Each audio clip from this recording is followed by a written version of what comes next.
Hello दोस्तों आज हम सीखने वाले हैं fill in the blanks. Okay, जो जो कि हमारे कॉम्पिटिटिव एग्जाम में भी आता है और हमारे रूटीन डेली लाइफ में भी यूज होता है। तो दोस्तों, ये जो फिल इन द ब्लैंक्स है उसके जरिए मैं आपको बहुत सारे शब्द सिखाने वाला हूं। ओके, तो आइए शुरू करते हैं हमारा chapter fill in the blanks.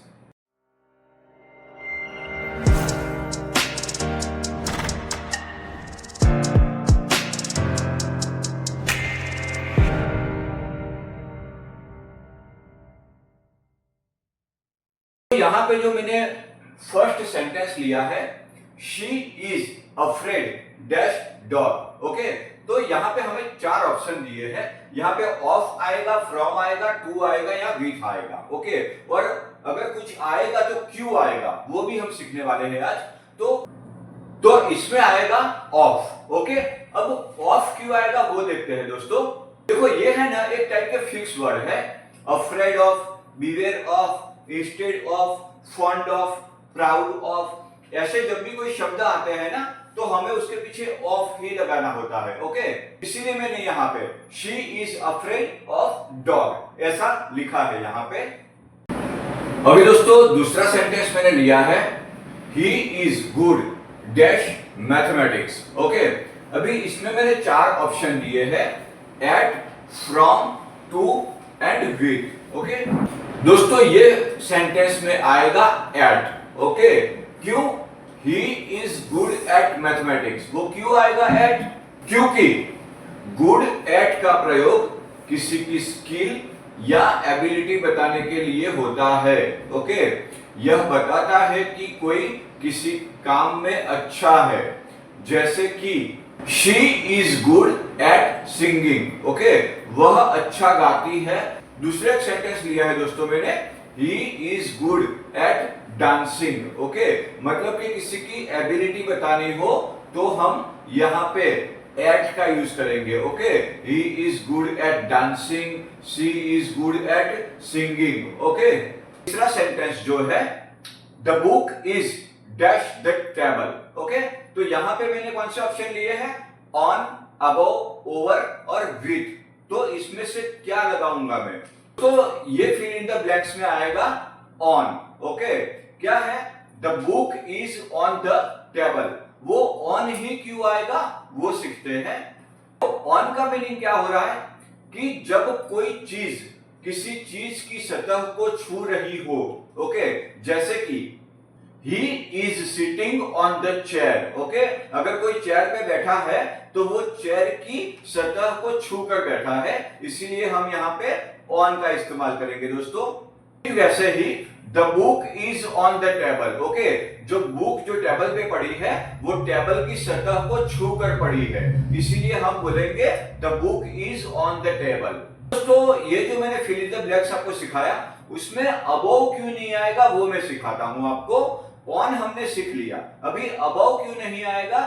देखो, अबव जो है ना वो जब कोई चीज किसी चीज के ऊपर हो मगर टच नहीं कर रहा, जैसे कि the fan is above my head. Okay, मतलब कि जो पंखा घूम रहा है वो मेरे हेड के ऊपर है। ओके, तो मेरे हेड को टच करके नहीं घूम रहा है, मेरे हेड की सतह पे नहीं घूम रहा है, बट क्या है कि फैन और हेड के बीच में थोड़ा सा डिस्टेंस है। ओके, तो the fan is above my head, ये क्या है? जब कोई चीज किसी चीज के ऊपर हो मगर टच नहीं कर रहा है। ओके, वो फैन मेरे हेड को टच नहीं कर रहा है, इसीलिए हम यहाँ पे अबव लगाएंगे। अभी दोस्तों ऐसा ही मैं एक दूसरा वर्ड आपको सिखाना चाहता हूं कि the book is on the table. तो वहां पे ओवर क्यों नहीं आएगा? ओवर का मतलब भी ऊपर होता है। तो जब कोई चीज किसी चीज को ढक रही हो या तो वो मूवमेंट में हो। ओके, क्या है? जब कोई चीज किसी चीज को ढक रही हो या तो वो मूवमेंट में हो तब हम ओवर लगाएंगे। ओके, जैसे कि he put blanket over me. Okay, उसने मुझे कंबल से ढक दिया या उसने मुझ पे कंबल रखा। ओके, तो ये क्या है, कंबल से मुझे ढकने की बात हो रही थी, तो यहां पे मैंने ओवर लगाया है। ओके, ही पुट ब्लैंकेट ओवर मी, तो मुझे ढकने की बात थी ब्लैंकेट से, इसलिए यहां पे ओवर आया। ये भी सतह को छू रहा है, लेकिन ये वो जो चीज है, वो सिचुएशन है, वो पूरी मुझे ढकने की बात हो रही है, तो यहां पे मैंने ओवर लगाया है। The plane is flying over the house. Okay, यहां पे क्या है, मूवमेंट की बात हो रही है। ओके, द प्लेन जो है वो फ्लाइंग कर रहा है over the house. Okay, house और प्लेन के बीच में गैप है। ओके, बीच में जगह है, लेकिन वो प्लेन जो मूवमेंट कर रहा है, इसलिए मैंने यहाँ पे ओवर का इस्तेमाल किया है। दोस्तों, ये जो दो एग्जांपल थे वो हमें क्या बताते हैं, जब कोई चीज किसी चीज को ढक रही हो या वो मूवमेंट में हो, तब हम ओवर का यूज करते हैं। दोस्तों, अभी उसके बाद का एक सेंटेंस लेता हूं। Okay, she is married dash doctor. Okay, इसमें विथ आएगा, एट आएगा या टू आएगा, ये इसमें से कौन सा शब्द हम लगाएंगे? दोस्तों, यहां पे हम लगाएंगे टू। ओके, यहां पे इस्तेमाल करेंगे टू का। She is married to doctor. Okay, with नहीं लगाएंगे। वैसे विथ का मीनिंग होता है साथ, लेकिन हम यहाँ पे विथ नहीं लगाएंगे। She is married to doctor. ये मैरिड टू है ना, वो एक फिक्स्ड फ्रेज है, हम कभी भी मैरिड विथ नहीं कहते हैं। ओके, तो ये आपको रटना होगा, माइंड में बिठाना होगा कि मैरिड टू ये एक फिक्स्ड फ्रेज है। ओके, नेक्स्ट में सेंटेंस लेता हूं दोस्तों। We are going dash a trip. Okay, अब इसमें क्या आएगा दोस्तों, यहां पे आएगा we are going on a trip. Okay, वो क्यों आएगा वो देखते हैं। देखो, यहां पे टू ट्रिप या तो एट ट्रिप भी हम बोल सकते थे, लेकिन यहां पे ऑन ही आएगा। वो क्यों आएगा? क्योंकि जब हम यात्रा की बात करते हैं तो हमेशा गो ऑन ट्रिप कहते हैं। जैसे कि they went on A tour last month. Okay, तो जब भी कोई यात्रा की यानी कि सफर की बात करनी हो कि हम ये यात्रा पे जा रहे हैं, हम ये सफर पे जा रहे हैं, तो हमेशा गो ऑन ट्रिप ही कहते हैं। ये माइंड में बिठाना होगा। दोस्तों, नेक्स्ट मैंने सेंटेंस लिया है, he is interested dash music. Okay, इसमें क्या रखेंगे दोस्तों, इसमें रखेंगे in. Okay, he is interested in music. यहां पे टू नहीं आएगा, विच भी नहीं आएगा, इन क्यों आएगा वो देखते हैं। देखो, इंटरेस्टेड का प्रयोग है ना, वो किसी चीज में रुचि दिखाने के लिए होता है। ओके, इंटरेस्टेड का प्रयोग किसी चीज में रुचि दिखाने के लिए होता है, इंटरेस्ट दिखाने के लिए होता है। जैसे कि आई am interested in cricket. Okay, मुझे क्रिकेट में रुचि है, या तो मैं क्रिकेट में रुचि रखता हूं। ठीक है, ऐसा बोलने के लिए हम क्या लिखेंगे, I am interested in cricket.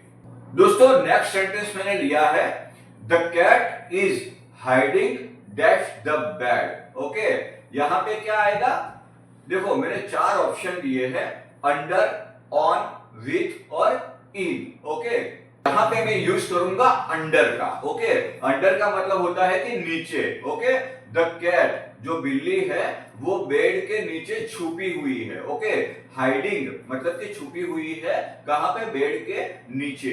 देखो, ये अंडर जो है ना, उसका मतलब होता है कि किसी चीज के नीचे। ओके, जैसे कि मैंने दूसरा एक एग्जांपल लिया है, The shoes are under the bed. Okay, shoes जो है वो बेड के नीचे पड़े हुए हैं। ओके, नेक्स्ट मैंने सेंटेंस लिया है दोस्तों, she arrived dash airport. Okay, अब यहाँ पे एक प्लेस है एयरपोर्ट। ओके, तो प्लेस को दिखाने के लिए हम इनमें से कौन से शब्द का यूज करेंगे, एट, ऑन, विथ या इन?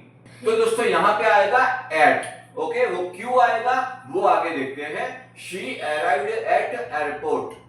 देखो, एट का प्रयोग है ना, वो छोटे या स्पेसिफिक प्लेस के लिए होता है।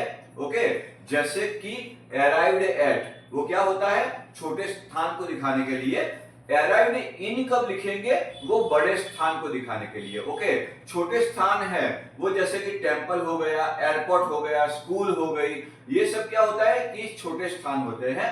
बड़े स्थान यानी कि कोई सिटी है, कोई कंट्री है, कोई कॉन्टिनेंट है, ओके, वहां पे हम लिखेंगे अराइव्ड इन। ओके, तो ये भी एक नॉलेज में रखने जैसी बात है कि अराइव्ड एट का यूज कब होता है, अराइव्ड इन का यूज कब होता है दोस्तों।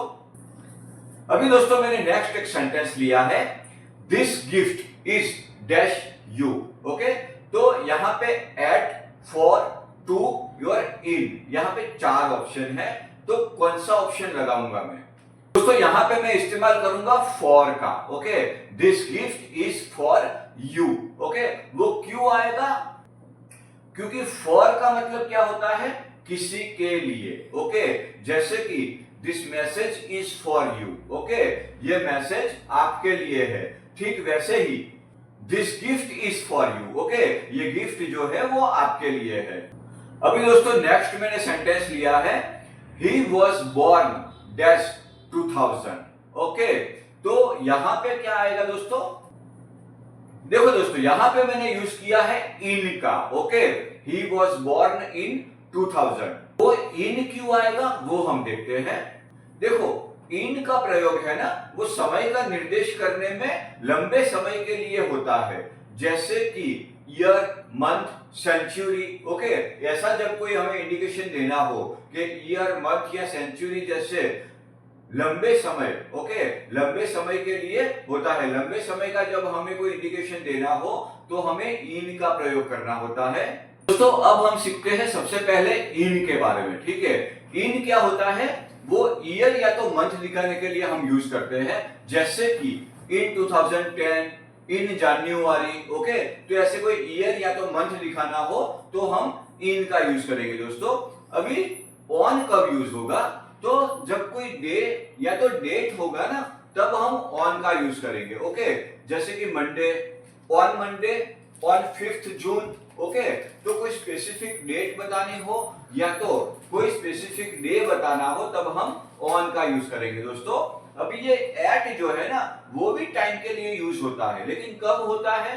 एग्जैक्ट टाइम दिखाने के लिए। Okay, at 5 PM, at 12 o'clock, at 7 PM। Okay, ऐसा कोई एग्जैक्ट टाइम बताना हो तो हम एट का यूज करते हैं। तो ये तीनों जो है वो समय का भी निर्देश करते हैं, लेकिन अलग अलग तरीके से। ओके, इन कब यूज होता है?